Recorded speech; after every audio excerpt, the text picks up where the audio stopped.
ঢাকায় নির্বাচনী আতঙ্ক, আওয়ামী লীগ ছাত্রলীগের ককটেল বিস্ফোরণ, গ্রেফতার ২৫০।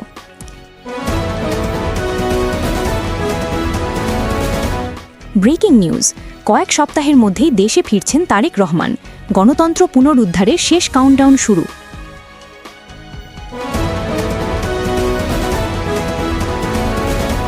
শেখ হাসিনা গণতন্ত্রকে গলা টিপে হত্যা করেছেন, ক্ষোভে ফেটে পড়লেন রিজভী।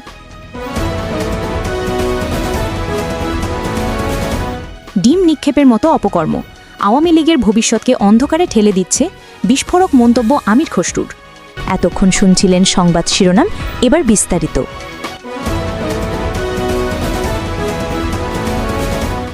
Breaking news.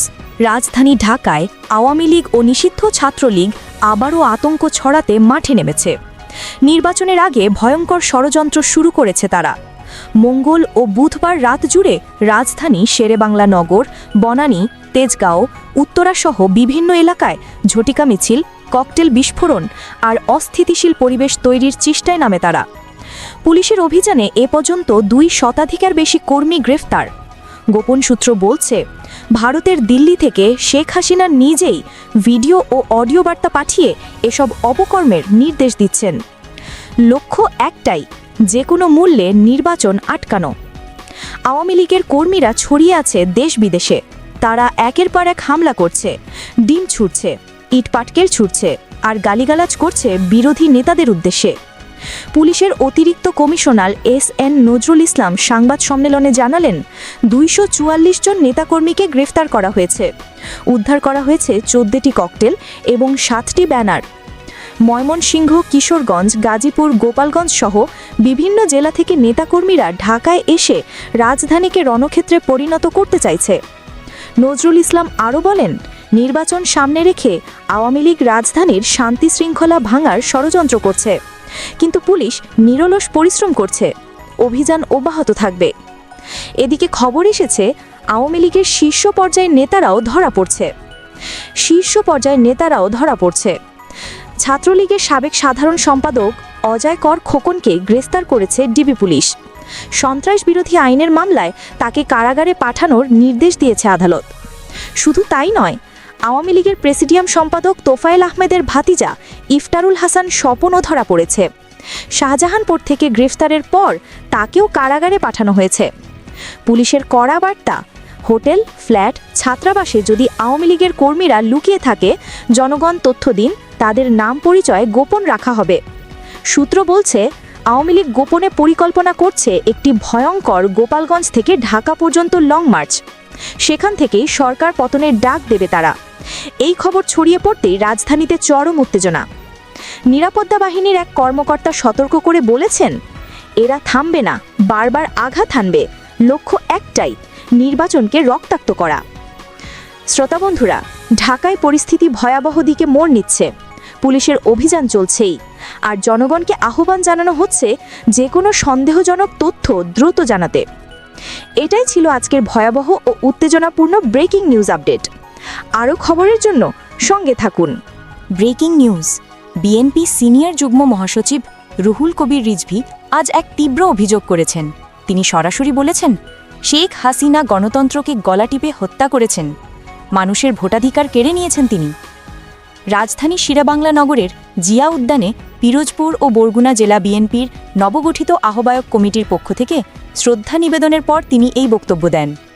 রিজভী বলেন, গত ১৬ বছর ধরে বিএনপির সংগ্রাম চলছে শুধুমাত্র একটি লক্ষ্য নিয়ে, গণতন্ত্র পুনরুদ্ধার। আর সেই সংগ্রাম চালিয়ে যাচ্ছেন দেশনেত্রী বেগম খালেদা জিয়ার নেতৃত্বে। তিনি ক্ষোভ প্রকাশ করে বলেন, আগের সরকার খালেদা জিয়াকে নির্যাতন ও কারাজীবন দিয়ে দমিয়ে রাখতে চেয়েছিল, কিন্তু তার আপোষহীন মনোবল ও নেতৃত্বকে দমিয়ে রাখা যায়নি। রিজভী আরও হুঁশিয়ারি দিয়ে বলেন, বহু ধরনের ষড়যন্ত্র, চক্রান্ত, নীল নকশা, এমনকি মাস্টার প্ল্যান, সব কিছু মিলিয়ে আওয়ামী লীগ আজও ক্ষমতায় টিকে আছে। পিরোজপুর ও বরগুনা জেলা বিএনপি প্রসঙ্গে তিনি ঘোষণা দেন, এই সংগঠন একটি আদর্শ সংগঠনে পরিণত হবে, সেখানে কোনো চাঁদাবাজ, দখলদার বা সমাজবিরোধী আশ্রয় পাবে না। এটাই ছিল আজকের ভয়ঙ্কর ও উত্তেজনাপূর্ণ ব্রেকিং নিউজ আপডেট। আরও খবরের সঙ্গে থাকুন। ব্রেকিং নিউজ, জাতীয় পার্টির চেয়ারম্যান জিএম কাদের এক বিস্ফোরক মন্তব্য করেছেন। তিনি স্পষ্ট জানালেন, আওয়ামী লীগের ভোটাররা এখন জাতীয় পার্টিকে ভোট দেবে। আরও এক ধাপ এগিয়ে তিনি বলেন, যদি বিএনপি তাদের ভালো সুবিধা দেয় এবং জিতে গেলে বিরক্ত করবে না এমন প্রতিশ্রুতি দেয়, তবে তারা বিএনপিকেও ভোট দিতে পারে, কিন্তু জামায়াতকে কোনোভাবেই ভোট দেবে না। সাক্ষাৎকারে জিএম কাদের প্রশ্ন ছুড়ে দিলেন, আওয়ামী লীগের ভোটারদের নাগরিকত্ব কি বাতিল হয়ে গেছে? তাদের নাম কি ভোটার তালিকায় থাকবে না? তাহলে তারা যদি জাতীয় পার্টিকে ভোট দেয়, আশঙ্কা কোথায়? তিনি মনে করিয়ে দিলেন, জামায়াতকে যখন নিষিদ্ধ করা হয়েছিল তখনও জাতীয় পার্টি বাধা দিয়েছে, কারণ সবাইকে নিয়ে নির্বাচন না করলে কোনো নির্বাচনেরই সার্থকতা থাকবে না। তবে এমন কথা বললেই তাকে এখন বলা হয় দেশদ্রোহী। জিএম কাদেরের দাবি, অনিশ্চয়তা কাটানোর জন্য অন্তর্বর্তী সরকারকে সরে যেতে হবে। এরপর একটি নিরপেক্ষ সরকারের অধীনে সকলকে নিয়ে নির্বাচন আয়োজন করতে হবে, আর নির্বাচনের পর যত সংস্কার দরকার সেগুলোতে হাত দেওয়া উচিত। নিজের অবস্থান স্পষ্ট করে তিনি বলেন, আওয়ামী সরকারের মন্ত্রী থাকলেও কখনো শেখ হাসিনার কোনো খারাপ কাজে সমর্থন দেননি। এটাই ছিল আজকের উত্তেজনাপূর্ণ ব্রেকিং নিউজ আপডেট। সঙ্গে থাকুন, আরও আসছে। Breaking news. দীর্ঘ প্রতীক্ষার পর অবশেষে দেশে ফিরছেন বিএনপির ভারপ্রাপ্ত চেয়ারম্যান তারেক রহমান। বৃহস্পতিবার সকালে শেরেবাংলা নগরে শহীদ রাষ্ট্রপতি জিয়াউর রহমানের সমাধিতে শ্রদ্ধা নিবেদন শেষে বিএনপি স্থায়ী কমিটির সদস্য অধ্যাপক AZM জাহিদ হোসেন সাংবাদিকদের প্রশ্নের জবাবে এ তথ্য নিশ্চিত করেছেন। তিনি বলেন, ইনশাআল্লাহ কয়েক সপ্তাহের মধ্যেই দেশে ফিরবেন তারেক রহমান। এই ফেরা কোনো সাধারণ ফেরা নয়, এটি হবে গণতন্ত্র পুনরুদ্ধারের শেষ লগ্নের নেতৃত্ব।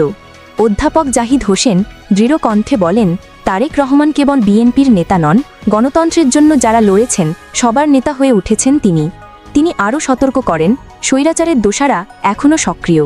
1986-তে যেমন ছিল আজও তেমনি। সাংবাদিক, জনগণ সবাইকে সজাগ থাকতে হবে।